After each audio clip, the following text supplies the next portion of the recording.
Okay, last page of 10.5, page 5, and it's one story problem, so I tried to give us the majority of the page to work on it, and we'll read it through, kind of set ourselves up a little bit, and then I'll adjust the camera and work the problem out. Okay, story situation. Before you dive right in, just take a moment to remind yourself we're in the section on graphing quadratics. Okay, looking at parabolas. And one of the things we've learned is that parabolas have this really important point, this turning point called a vertex. And so one of the things I wanted to point out to you guys before you dive into this section is if you have a parabola that's facing up, and our a value tells us if it's headed upwards, then the vertex becomes the minimum. Whatever the formula is measuring, that vertex is the minimum point for that y value. It has hit its minimum. And the x value is when that minimum is hit. But if you have a downward facing parabola where your a value is negative, then your vertex, what's the opposite of minimum? Well, it becomes the maximum. In other words, your y value is the highest it will get at that point. And when does that happen? Well, the x coordinate of that vertex tells you when that maximum happens. Okay? So remember that as we read through this when they're talking about finding minimums and maximums. Okay? So we're going to read through this. Deep cleansing breath, then we're going to read it again, looking for what they're asking for, what they give us, and what we might need to bring to the problem or draw a picture of or whatever. Alright, number 50. You have 120 feet of fencing to enclose a rectangular plot that borders on a river. If you do not fence the side along the river, find the length and width of the plot that will maximize the area. What's the largest area that can be enclosed? Okay, great question. This to me is one of those examples of a legitimate use of algebra in real life. I could see this problem actually working. You've got fence that maybe a fencing a neighbor gave you. That's how much budget you had for the fencing. You want to create the maximum garden space you can with that fencing. So you utilize the riverside as one of your borders, and then you figure out the rest using some algebra because you know you want a rectangle. Okay, so let's read this again and pull out what we know and what they're asking for. You have 120 feet of fencing to enclose a rectangular plot that borders on a river. So I have a total of 120 feet. If you do not fence the side along the river, so we aren't fencing along this side, find the length and width of the plot. That means the actual, the rectangular area that will maximize the area. So in this case, in this section when we're talking about parabolas, we're talking about a parabola that's going to graph like this. That vertex will represent the maximum here. So in this case, the y value will represent the maximum area of our vertex. Because x is left and right and y is up and down. So our highest point is going to be our y coordinate there. So y coordinate of the vertex. It will give us the maximum area. Find the length and width of the plot. What's the largest area that can be enclosed? So we're actually finding two things here. Our goal is twofold. First, we have to find the length and the width of the plot. So we want to find the length and the width. Our second goal is to find the maximum area. And this is where we focused our discussion so far. What we're really finding is the y coordinate of the vertex. Now, some of you might be going, well, how do I even know that it is a parabola? Because I don't see any equation yet.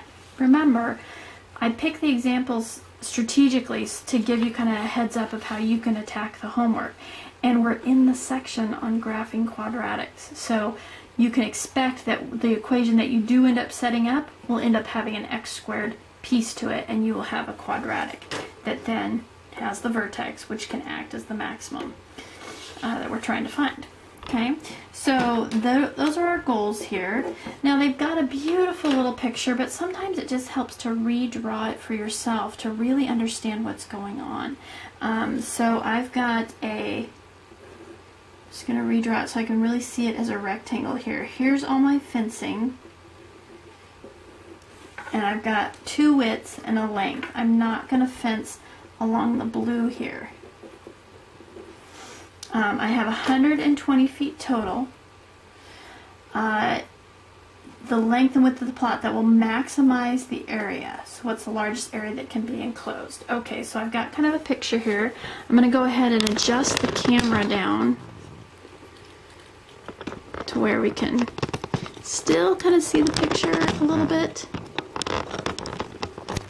but still see all our workspace. Okay, so if I redraw this a little bit, here's my fencing. I've got a width and a length, and because they said rectangular, that gives me a huge understanding of how this is going to be set up. But there's no fencing here along this other length. Okay. And then I'm going to bring some information to this situation. So I'm going to bring my own formula here. First of all, that the area of a rectangle, because they talked about maximizing the area here, so that was my tip-off that I needed area of a rectangle. It is length times width. The other piece of information I have is that I've got 2, and this is the given, this is stuff they tell me. I've got 2 of the widths, and they call them X here, which is great because we're used to that. So 2 of the widths plus the length is going to be 120 feet. Okay. Well, if the width is X, we'll just call the width X. Then what's the length? Well, the length is going to be equal to, if you solve this for L, subtract 2x from both sides, you get 120 minus 2x. Now they actually give that to you in the picture, that length is 120 minus 2x. I wanted to work it through so you thought, just doesn't appear magically. That's where that came from. So the idea that when you have 3 sides, width, and length added together to get 120, you can rearrange that and solve it for L. So our goal, I think I'll just adjust the paper here for a minute. Our goal is to find W, which now we know it's going to be X. And our length, we need to find that as well, and that's going to be equal to 120 minus 2x. Okay, so we've got 2 values that we're going to work on. X will be the first thing we discover, then we can plug it in to get our length, so our width and our length. And then we're going to be able to find the vertex to give us the y-coordinate of the vertex to give us our maximum area. Okay, so let's start with setting this up here. Length times width. We now have a formula or an expression for length. So our length is 120 minus 2x. Our width is going to be x, and that's going to give us our area. So we're going to let our y represent our area, and our x represents our width. And then of course length is 120 minus 2x. We just walked through that. Okay, let's set up our quadratic here. When we distribute our x, we get y equals 120 times x minus 2x times x, which is minus 2x squared. And we are familiar with it looking more like, rearrange that, negative 2x squared plus 120x. And in this case, there's no constant term. Imagine that it's there, we just don't see it, it's a 0. So that we can clearly identify that our A value is negative 2, our B value is 120, and our C value is 0. Okay.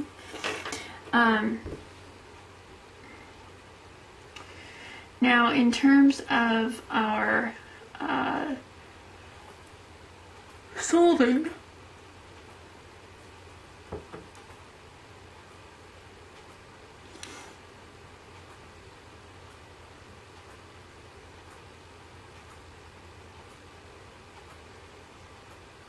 we want our to solve for x, to find out what our width and length are going to be, we have to solve for x. Well, when do we want x? We want y to be at its maximum.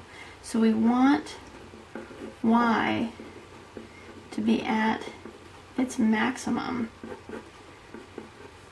to determine x, which is equal to the width. Okay, well we know how to do that. The maximum represents the vertex.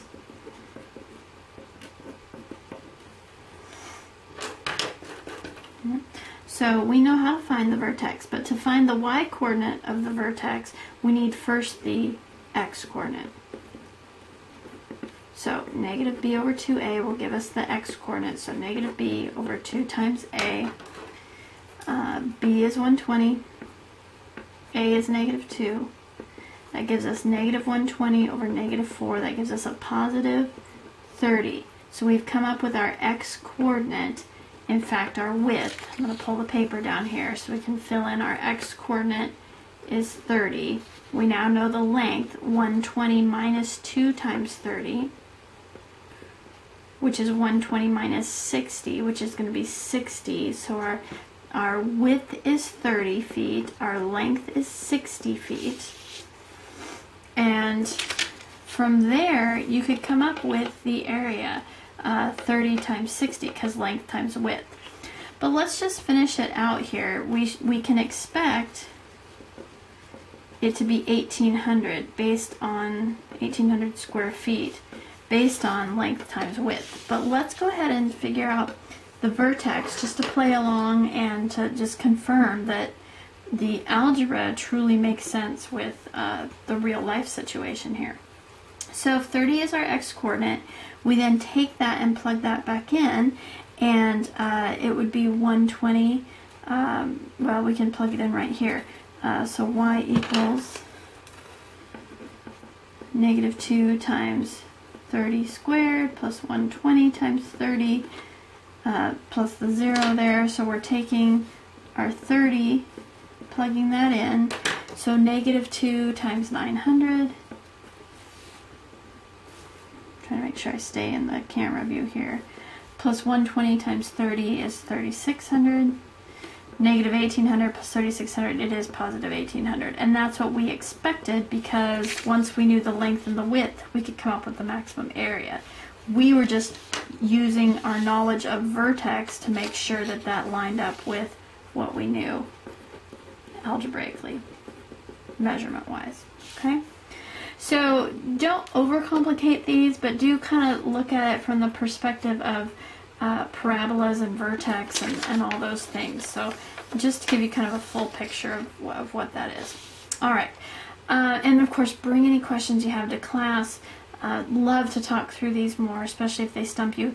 Remember to use that 10-30 rule. Don't spend too long stuck on any one thing. It'll just increase your frustration and make it harder for your brain to learn it. So move on to something else, bring it to class, we'll take care of you. Or to whoever your help resource is, the nearest and closest, because you don't want to stay frustrated for very long. Finish up with some review and some preview exercises, and then we get to move on to 10.6, our last section. Okay, we'll see you there.